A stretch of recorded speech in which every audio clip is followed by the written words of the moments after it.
Hello and welcome to session number 21 of English Communication. In this, we are going to cover why communication, ways and effects of communication, types and methods, communication the flow, barriers to effective communication, and body language.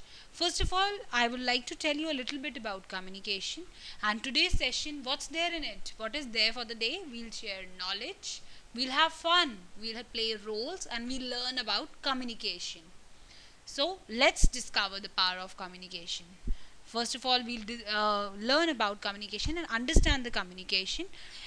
Communication is an exchange of facts, ideas, opinions और emotions by two or more persons. अगर हम बात करें communication की तो किसी भी तरीके से जब हम facts, ideas, opinions या emotions दो या दो से ज़्यादा लोगों में exchange करते हैं, share करते हैं, उसे हम communication का नाम देते हैं. Communion by words, letters, symbols, or messages as a way that one organization member shares meaning with the other. This is called communication. किसी भी तरीके से कोई भी ट्रांसमिशन हो रहा है अगर इंफॉर्मेशन का, आइडियाज़ का, इमोशंस का, स्किल्स का, वो किसी भी तरीके से हो, चाहे हम सिंबल्स यूज़ करें, वर्ड्स यूज़ करें, पिक्चर्स, फिगर्स, ग्राफ, कुछ भी, इसे हम बोलते हैं it is called the act of communication. So, what do we understand by a skill? At the end of the workshop, we'll learn what is good and what is bad communication. आज हम यही सीखेंगे कि कौन सा communication good कहलाता है और कौन सा bad, और कौन से ऐसे basic skills हैं जो हमारे अंदर आने चाहिए ताकि हम एक good communicator बन सकें. Now, at the end of workshop, we'll also learn. At the end of this session, we'll also learn to recognize and overcome barriers of communication, advantages, and to speak confidently, to communicate effectively. अगर हमारी जो बात है, जिस तरीके से हम उसे बताना चाहते हैं, जो भी हमारा उसके पीछे मोटिव है, इंटेंशन है, उस तरीके से अगर लिसनर को समझ नहीं आया तो इसका मतलब हम एक गुड कम्युनिकेटर नहीं है, क्योंकि हम अपनी बात सही तरीके से समझा ही नहीं पाए. We are not able to present it in the right manner. That's what that it means we are not a good communicator. एक रिसर्च के अकॉर्डिंगली आप देख सकते हैं communication 55% body language, 7% words and 38% style. यानी हम जो भी बोलते हैं उसमें 7% हिस्सा रहता है वर्ड्स का और 55% body language and 38% style. Style में हम बात करें तो टोन ऑफ वॉइस और क्या क्या चीज़ें हम उसमें इस्तेमाल करते हैं उन्हें हम टोन बोलते हैं, टोन ऑफ वॉइस. और बॉडी लैंग्वेज की बात करें तो हमारा जो फिजिकल स्पेस है बीच में, personal space, distance, tone, physical environment, ये सब चीज़ें हम बॉडी लैंग्वेज में लेते हैं. स्टाइल में बात करें तो हम टोन कैसा कैरी करते हैं, उसमें पिच, टिम्बर और ये सब चीज़ें हम कैसे कैरी करते हैं, वॉल्यूम हमारा कैसा है, वो हमारे एक्चुअली डिफरेंट मूड्स और इमोशंस को दिखाता है. The statement I practice good business communication can be understood in different ways depending on the emphasis on certain words. Saying I practice good business communication means that I alone practice it above anyone else. और वहीं अगर मैं बोलती हूँ I practice good business communication, it can be interpreted to mean that you communicate particularly well in a business context rather than in a general context. तो अब हम ये समझ सकते हैं कि स्टाइल का कितना ज़्यादा इंपॉर्टेंस रहता है वाइल कम्युनिकेटिंग, बॉडी लैंग्वेज कितनी इंपॉर्टेंस कैरी करती है. वर्ड से भी कई बार हम ज़्यादा इंपॉर्टेंस देते हैं बॉडी लैंग्वेज को, and this research shows that 55% body language, 7% words and 38% style. And why do we need communication? Have you ever given it a thought? Why do we need to communicate? क्या ज़रूरत है हमें communication करने की? First, to express our emotions. जो भी हमारे emotions हैं, जिस भी तरीके से हम किसी को अपने express कर सकते हैं, वो कैसे कर पाएंगे? Through communication. चाहे वो वर्ड्स के थ्रू हो, चाहे किसी भी तरीके की body language, tone of voice, कुछ भी करके जब हम अपने किसी भी थॉट को, आइडिया को, इमोशन को रिप्रेजेंट करते हैं, उसी को तो हम कम्युनिकेशन का नाम देते हैं. And to achieve joint understanding, एक जॉइंट अंडरस्टैंडिंग क्रिएट करने के लिए टीम में हम अपना एक स्पिरिट बनाना चाहते हैं, टीम कैरी करना चाहते हैं, और तो टीम मेंबर्स को कैसे इंटरपर्सनल स्किल्स में बांधे रखेंगे, कैसे रिलेशनशिप कैरी करेंगे with the help of communication. To get things done, हम कुछ भी काम कराना चाहते हैं, जब तक सुपीरियर्स अपने सबॉर्डिनेट्स को कोई भी ऑर्डर नहीं देंगे या कोई भी उनको रूल नहीं देंगे या कुछ भी तरीके से रेगुलेशंस नहीं देंगे क्या फॉलो करना है, तो काम कैसे किया जाएगा. और इसी तरीके से सबॉर्डिनेट्स जब अपना कुछ भी काम किया है उन्होंने, वो जब तक उनको बताएंगे नहीं अपने सुपीरियर्स को, तब तक वो कम्युनिकेशन के बिना कुछ भी सक्सेसफुल नहीं हो पाएगा। इन ऑल सब कुछ डंप हो जाएगा। Pass on and obtain information, किसी भी तरीके से कोई इन्फॉर्मेशन देनी है, कहीं से नॉलेज लेनी है, कुछ भी करने के लिए इन्फॉर्मेशन किसी भी तरीके की हमें एक इंसान से दूसरे इंसान तक पहुंचाने के लिए हमें कम्युनिकेशन की ही ज़रूरत पड़ती है। एंड टू रिसीव डिसीजंस, किसी भी तरीके का हमें डिसीजन लेना है, कुछ भी सोच विचार करना है, इस प्रॉब्लम को लेकर कुछ भी डिसीजन लेना है, वो हम दूसरों तक कैसे पहुंचाएंगे कि ये इसका सोल्यूशन है, इस प्रॉब्लम का ये सोल्यूशन है, through the help of communication. And last but not the least, we also need communication to develop relationships. Relationship को भी डेवलप करने के लिए हमें कम्युनिकेशन की ज़रूरत पड़ती है, क्योंकि आपस में हम तभी एक अच्छा रिलेशनशिप बना पाएंगे जब एक दूसरे के साथ शेयर करेंगे, बॉन्डिंग बढ़ेगी। और बॉन्डिंग कैसे बढ़ सकती है, जब हम एक दूसरे से बातें शेयर करेंगे and we get each other with more personal things, then we can develop the relationships better. Now some truths about communication. Good communication can't exist without honest listening. Is it a truth, or do you think it's not, it's a myth? Yes, it's a truth. Good communication बिना honest listening के हो ही नहीं सकती। जब तक आप कोई भी चीज़ ठीक से सुनेंगे नहीं तो उसको communicate कैसे करेंगे, आगे conversation कैसे करेंगे, dialogues कैसे होंगे, आप किसी से क्या कहेंगे जब तक कि आपने उसकी बात ठीक से सुनी ही नहीं है। तो good communication कभी भी exist नहीं कर पाएगी बिना honest listening के। We do not try hard to get our message across. और हम हार्ड ट्राई नहीं करते हैं, किसी भी तरीके से हम कुछ भी नहीं करते अपना मैसेज देने के लिए। No, we always, this is a truth, हम अपनी बात कहने के लिए कैसे भी हम अपनी with the help of any type of communication, चाहे वो वर्बल हो चाहे नॉन वर्बल हो, हम अपनी बात कह ही देते हैं। We always try hard to get the message across. We do not take advantage of various media available to us. हम कभी भी इन चीज़ों का फ़ायदा नहीं उठाते हैं। And we all could improve our communication skills. Yes, this is a truth. We all can improve communication skills. ऐसा नहीं है कि कुछ लोगों की इंग्लिश का हम सोचते हैं कि ये कितना अच्छे से प्रेजेंट करते हैं, इनके कितने अच्छे प्रेजेंटर हैं, कितने अच्छे गुड कम्युनिकेटर हैं ये, और हम शायद ऐसे कभी नहीं बन पाएंगे। ऐसा नहीं होता। We all can be good communicator, but कुछ चीज़ें हैं जो हमें लर्न करनी चाहिए, कुछ स्किल्स को बढ़ाने के लिए हमें कुछ चीज़ें होनी चाहिए जो हमें पोजेस करनी चाहिए, और वो चीज़ें हम प्रैक्टिस के थ्रू ला सकते हैं अपने अंदर, और हमें गुड कम्युनिकेटर बन सकते हैं। And it can not be perfected, इसे हमें कभी परफेक्ट नहीं बना सकते। दिस इज़ राइट, क्योंकि कभी ना कभी हमारे में, क्योंकि हम कभी बॉडी लैंग्वेज, कभी इमोशंस, कुछ भी किसी भी तरीके से ऐसा हो सकता है। Now there are different ways and effects of communication actually, formal and informal. दो तरीके से हम कम्युनिकेट करते हैं। एक है फॉर्मल की अगर बात करें तो ऑफिशियल पर्पस के लिए जो प्रोफेशनल वे में हम बात करते हैं, दैट्स कॉल्ड फॉर्मल। और इसे हम लेस फ्लेक्सिबल, यानी कि एक प्रॉपर एक फॉर्मेट रहता है, एक तरीका रहता है जो हमें फॉलो करना होता है, हम उसमें ज़्यादा चेंजेस नहीं कर पाते हैं। It's very less flexible and more accurate but less responsive. और ज़्यादा से ज़्यादा एक्यूरेट करने की ज़रूरत होती है इसे, क्योंकि किसी भी तरीके की गलतियाँ हम इसमें अफोर्ड नहीं कर सकते हैं। तो फॉर्मल जो है वो ज़्यादा less flexible, more accurate but less responsive रहता है। वहीं इनफॉर्मल जो हम घर पे या अपने फ्रेंड्स में या अपने रिलेटिव्स में जिस तरीके से इनफॉर्मल कम्युनिकेशन करते हैं, क्योंकि हमें उस जगह पे फॉर्मेलिटी की ज़रूरत नहीं पड़ती है, तो ये हम इसको flexible, more it is more flexible, क्योंकि और लेस एक्यूरेट। ज़्यादा हम गलतियों का ध्यान नहीं देते कि हमने कहाँ पर कौन सी स्पेलिंग एरर करा या कुछ भी इसी तरीके के प्रेपोजिशंस या ग्रामर को लेकर कोई भी हमें एक्यूरेट हो या ना हो, इतना ज़्यादा फ़र्क नहीं पड़ता है। Whereas it is more flexible, और हम इसमें ज़्यादा फ्लेक्सिबिलिटी कर पाते हैं। जैसे भी मन होता है, कभी कभी हम ना बोल के उसे इशारों के थ्रू या कैसे भी समझाते हैं। What is communication? This is the act of getting your message across effectively through. Actually हम जो बात कहना चाहते हैं, कोई भी मैसेज हो, वो हम जब दूसरों तक पहुंचाते हैं, this is called communication. It is a process through which the sender sends his message to the receiver.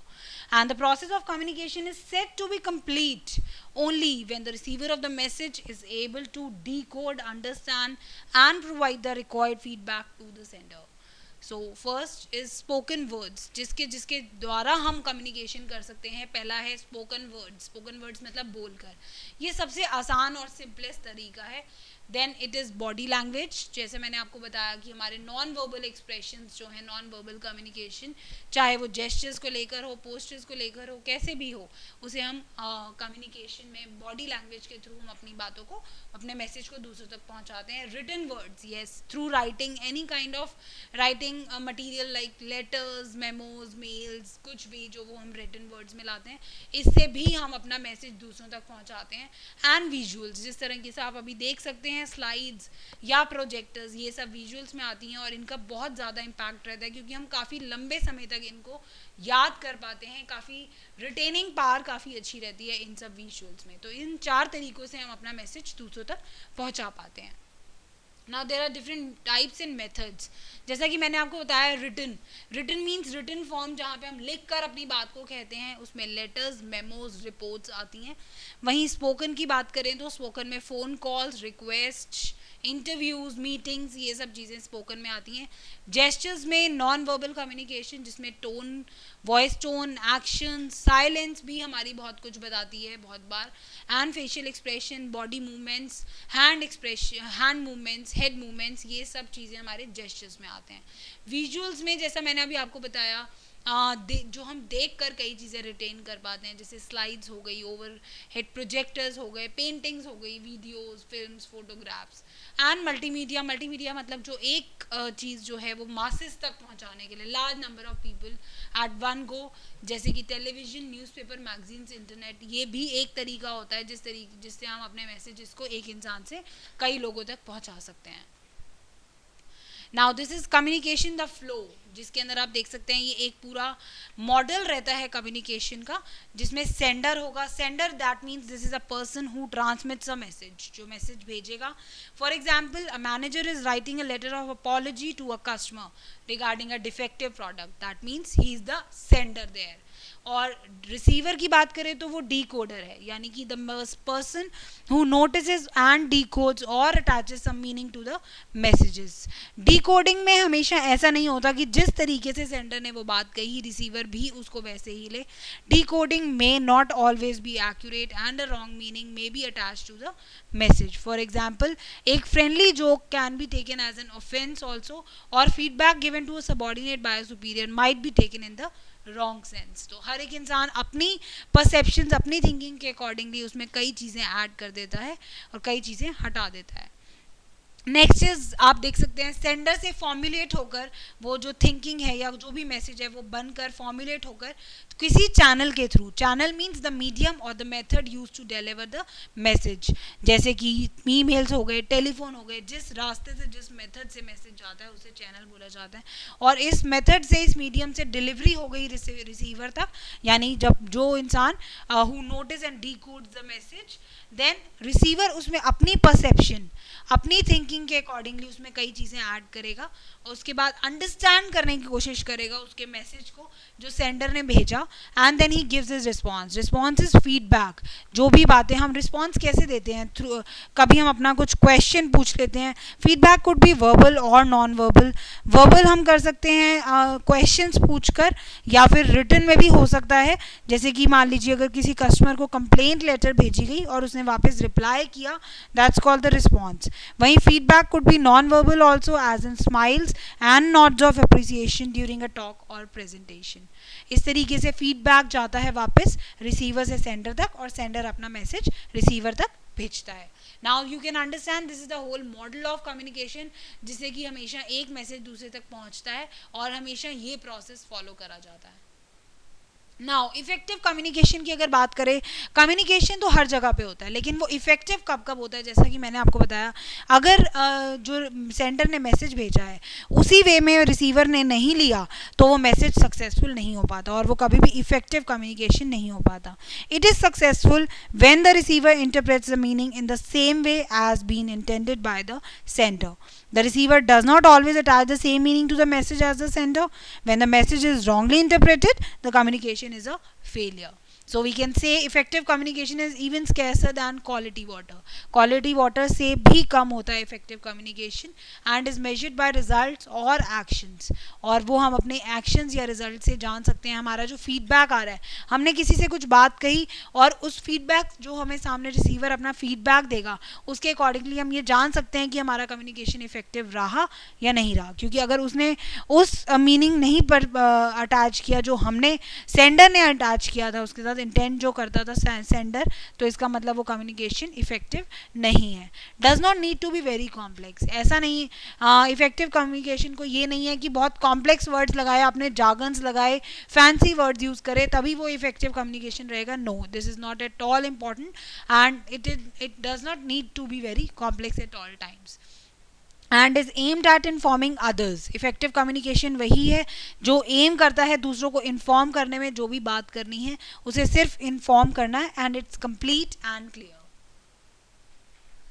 Now there are some barriers to effective communication. अगर हम बात करें तो पर्सनल बैरियर्स, जिसके अंदर हमारा सोचने का ढंग अपना होता है. जैसे मैंने आपको बोला कि अपने हर एक इंसान की अपने इंडिविजुअल थिंकिंग होती है, अपनी लाइफ में अपनी उसकी परसीव करता है वो अलग अलग तरीके से. He has a tendency to जज, इवैल्यूएट, अप्रूव और disapprove of the views of another person. ये एक इंसान का अपना, तो यहाँ पे ये एक बैरियर की तरह आ जाता है क्योंकि this happens particularly in situations where we have strong feelings about something. In such cases we tend to block out the communication and form our own viewpoint. जब हम अपना ही व्यू पॉइंट बना लेते हैं उस तरीके से ये पर्सनल बैरियर बन जाता है. और इसमें लैक ऑफ क्रेडिबिलिटी, क्योंकि हम सामने वाले पे विश्वास नहीं करते, या टाइमिंग की कमी, या क्लैरिटी ना हो पाना, जैसे पिच या प्रोनाउंसिएशन को लेकर, या प्रिपेयर नहीं है, प्रेजेंटेशंस नहीं है सही से, सामने वाले ने अपनी बात ठीक ढंग से कही नहीं, वहाँ पे ये बैरियर बीच में आ जाता है. Now barriers to effective communication में अगर हम देखें तो कम्युनिकेशन, ये अब कुछ वर्ड्स हैं जो मैं आपको सिखाऊंगी इसमें कि कैसे आपको ठीक से प्रोनाउंसिएशन का भी ध्यान देना चाहिए ताकि कोई भी आपकी गलतियां ना हो और सामने वाला उस वर्ड को गलत ना परसीव कर ले. Communication, help, pen, buffalo, career, guest, colon, buffet, bouquet, rendezvous, bulb, fax, Prakash, Pradeep, Chandrajeet. तो ये आपको ऐसे ही प्रोनाउंसिएशन और पिच भी आपका करेक्ट होना चाहिए. स्ट्रेस सिलेबल्स और अनस्ट्रेस सिलेबल्स का भी ध्यान रखना चाहिए ताकि हमारी बात सही तरीके से परसीव की जा सके. Next is organizational barrier. In organization when there are too many hierarchies, where there are multiple layers, messages have to pass through many levels before they finally reach the receiver, and each level may add to or modify or completely change the message so much so that it becomes distorted by the time it reaches the intended receiver. यानी कि जब तक कि actual receiver तक उसे पहुंचना होता है मैसेज कुछ और ही बन जाता है, क्योंकि ऑर्गेनाइजेशन में बहुत सारे लेवल्स रहते हैं जहाँ पे पहले executive, head of department, executive director, then director, ऐसे अलग अलग लेवल से जब मैसेज जाना होता है तो एक्चुअल मैसेज जब एक्चुअल पर्सन तक पहुंचता है तब तक वो कुछ और ही बन गया होता है. Original message is interpreted differently by each level in the organization, जहाँ पे culture, environment, size, structure, pace of activity के अकॉर्डिंगली हर इंसान उसमें कई चीज़ें ऐड कर देता है और कई चीज़ें हटा देता है जिससे उसका मीनिंग बहुत बार लॉस हो जाता है and the message may not reach the receiver in the same way as being intended by the sender. Now process barrier, मान लीजिए अगर हमने इसमें गलत चैनल इस्तेमाल कर लिया जिसमें हमने कोई रिलीजियस मैगजीन में अगर हम कोई अल्कोहल का ऐड दे देते हैं तो वहाँ पर वो चैनल बैरियर बन जाता है. यानी कि wrong choice of channel is one of the main barriers to communication. Using a wrong medium of advertising or conveying a message orally when a written letter would be more appropriate are the examples for this. और irrelevant information आपने दे दी है, बहुत ज़्यादा information या irrelevant चीज़ें आप दे देते हैं या feedback नहीं मिल पाता और questions inappropriate होते हैं तो वहाँ पे भी ये process barriers बीच में आ जाता है और effective communication नहीं हो पाता. अगर हमें ओवरकम करने हैं बैरियर्स तो उनके लिए क्या करना चाहिए? First of all say to yourself I will get response. यानी कि जब फीडबैक लेते हैं तो हमें काफ़ी चीज़ें क्लियर हो जाती हैं कि एग्जैक्टली हम क्या कहा, हमने क्या कहा और रिसीवर ने उसे कैसे इंटेंड किया, कैसे परसीव किया. तो इसीलिए आज से आप ये सोच लीजिए कि आई will get back the response. जो भी मैं बोलूँगा उसका रिस्पॉन्स लिए बिना मैं नहीं जाऊँगा ताकि मुझे समझ आ सके कि मैंने मैसेज ठीक से दिया भी है या नहीं. And come up with a topic for discussion every day. हर रोज़ किसी ना किसी से कुछ डिस्कशन कीजिए ताकि आप ये देख सकें कि आप अपनी बात को ठीक से प्रेजेंट कर भी पाते हैं या नहीं, प्रिपेयर करके कर भी पाते हैं.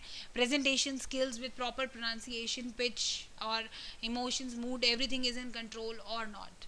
Start improving upon pronunciation. अपनी प्रोनाउंसिएशन को इम्प्रूव करिए. वो आप कैसे कर सकते हैं? रीडिंग की हैबिट्स के द्वारा, और आप इंग्लिश न्यूज़पेपर, कॉमिक्स पढ़िए ताकि आप जल्द से जल्द इन सब प्रोनाउंसिएशन की हैबिट्स को एनहांस कर सकें, इम्प्रूव कर सकें. एंड ये याद रखिए कि अंडरस्टैंड फर्स्ट देन कम्युनिकेट, क्योंकि अगर आप पहले सुनेंगे, समझेंगे और तब कम्युनिकेट करते हैं तो ऑब्वियसली आपका कोई भी बैरियर बीच में नहीं आएगा, क्योंकि आपने हर चीज़ को ध्यान से समझा, परसीव किया, then you communicated. Don't be afraid of asking question. अगर आपको कुछ नहीं भी समझ आया, कुछ भी तरीके की प्रॉब्लम है, डाउट है, तो आप क्वेश्चंस पूछने में कभी भी मत घबराइए. Body language, facial expression, gestures, postures, ये कुछ डिफरेंट टाइप के बॉडी लैंग्वेज है जो हम यूज़ करते हैं अपने डेली बेसिस पे, और इनका बहुत बड़ा इन्फ्लुएंस रहता है एक्चुअली, जिससे कि हम अपनी बात को बेहतर तरीके से दूसरों तक पहुंचा पाते हैं. नॉन वर्बल जो है, it refers to the any way of conveying means without the use of verbal language.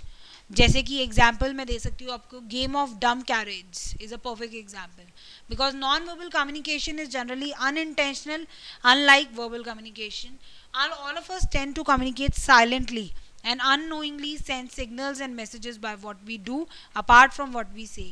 Gestures, facial expressions, posture and the way we dress are all part of non-verbal communication. तो इसमें कुछ मैं आपको body language के examples भी दे सकती हूँ, जैसे कि बार बार अपने गले को साफ करना, व्यू साउंड करना, स्मोक करना, फ्लैश को पिंच करना, या अपने ईयर्स को टग करना, ये सब नर्वसनेस के साइन है. वहीं टाइटली क्लेंच फिस्ट करना और पॉइंटिंग इंडेक्स फिंगर या रबिंग बैक ऑफ नेक या हैंड, अपने बार बार बालों में से हाथ लेकर जाना, रबिंग हैंड थ्रू हेयर, ये सब साइंस हैं फ्रस्ट्रेशन के. तो इन साइंस से हमें ये समझ आता है कि सामने वाला इंसान कैसा फील कर रहा है उस टाइम, इसका इमोशन क्या चल रहे हैं या मूड्स क्या चल रहे हैं. ओपननेस, अगर आपके ओपन बटन्स हैं, अनबटन कोट है, ओपन हैंड्स हैं, that means you are open to different things, you are an extrovert personality. वहीं डिफेंसिवनेस के लिए arms cross, legs cross, rubbing nose, rubbing eyes, ये सब डिफेंसिवनेस के साइन होते हैं. और इनसिक्योरिटी के लिए, हमें बहुत डरे हुए हैं, इनसिक्योर फील कर रहे हैं, तो हम अपने फिंगर नेल्स बाइट करते हैं, पेन च्यू करते हैं, flesh pinching, these are all signs of insecurity. ये कुछ और साइंस हैं बॉडी लैंग्वेज के, जिनसे आप दूसरों की पर्सनालिटी को भी गेस कर सकते हैं कि अगर वो इस तरीके की चीज़ें फॉलो कर रहे हैं तो आप ये जान पाएंगे कि एक्चुअली वो इस टाइम कैसा फील कर रहे हैं, whether they are feeling bore, confident, frustrated या गुस्से में हैं, कैसा भी फील कर रहे हैं, you can guess out from their body language. Open hands, unbutton coats, face gestures, ये सब कॉपरेशन के साइन है. कॉन्फिडेंस के लिए back stiffen, hands in coat pockets with thumb out, hands on tables of coat. So now do it yourself for you. What are the barriers to effective communication? What are the types and methods of communication? Thank you.